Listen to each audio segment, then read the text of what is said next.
গাইবান্ধার সুন্দরগঞ্জের হরিপুর চিরমারি সংযোগ সড়কে তিস্তা নদীর ওপর নির্মিত বহুল প্রতীক্ষিত মাওলানা ভাসানী সেতু উদ্বোধনের পরদিনই পড়েছে চরম নিরাপত্তাহীনতায়।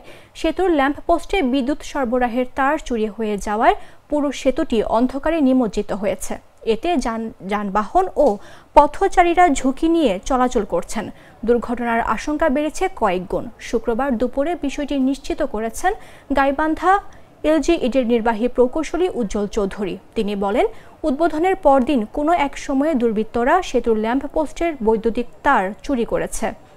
দুষ্কৃতকারীদের শনাক্ত করে তাদের বিরুদ্ধে কঠোর আইনগত ব্যবস্থা নেওয়া হবে।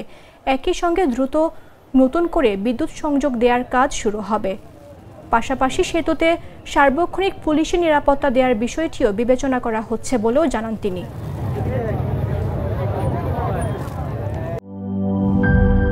শিয়া বাটার ও ভিটামিন ই সমৃদ্ধ লিলি বিউটি সোপ, তারুণ্যময় উজ্জ্বল ত্বকের জন্য। রিমার্ক।